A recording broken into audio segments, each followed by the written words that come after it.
Focus. G'day, Michael here. I don't know how well that shows up. This is my first print that's been, I'm going to call it successful, with PETG. Just basically I've got clear deliberately so there's no pigments or anything else to distract me from what the material actually behaves like. Now, this one I put glue on the glass surface and found that it was near impossible to remove, except for dissolving the AV56. But you can see the change in the surface there.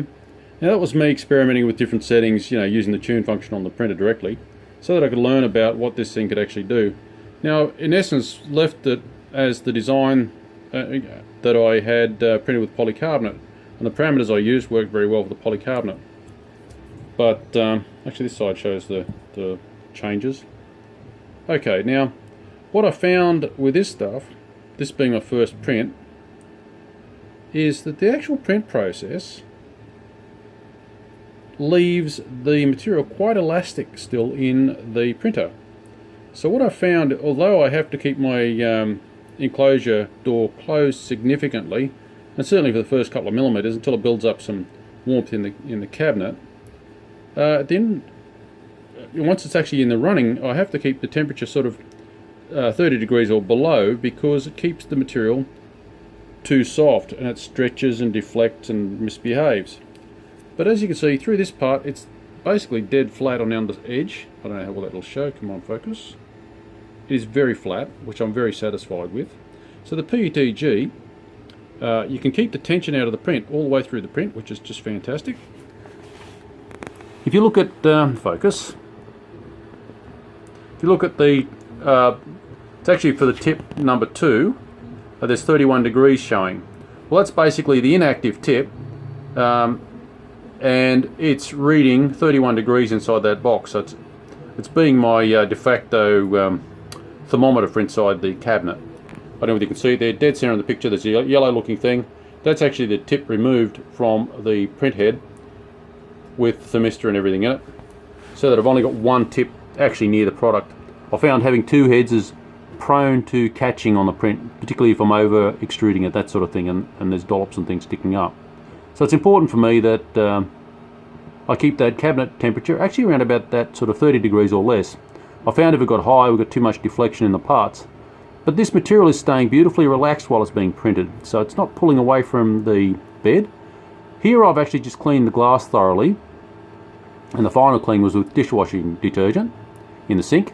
That does two things. It ends up meaning you get clean hands that don't have oil on them, at least for a few minutes. So even handling the glass, my hands were not putting fingerprints everywhere. You can probably see that in the glass reflection anyway, there's very little in the way of smears, etc. Okay, so the glass is nicely clean. I'm actually at about the 2mm mark, I think, in thickness. This is a few hours work, so I won't show that. But in any case, what I found is the speed I have to go to. I'm more and more driving the printers, or the slicer interface, with the volumetric control.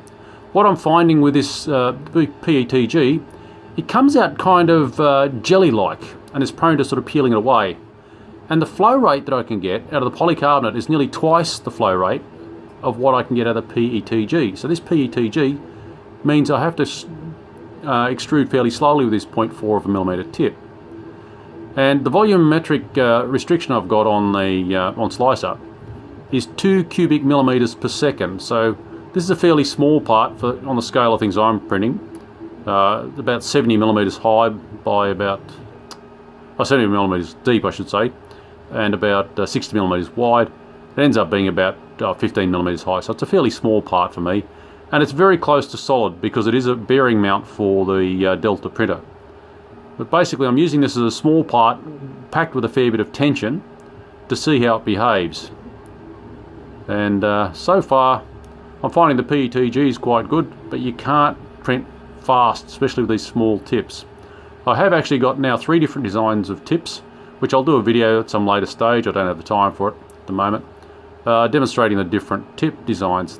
There's quite a lot of difference in this new part, and I'd like to show that. But in any case, here you can see the PETG. It's producing quite a nice flat print, and I'm printing directly on the glass, so it's pretty trouble free. I am running the glass at 100 degrees centigrade, so it is well heated, and hence the need for a bit of ventilation in the cabinet, just to keep that temperature at about the 30 degree mark. Anyhow, I guess that's it for me. Feel free to like, share, subscribe, ask a question, leave a comment. Bye for now.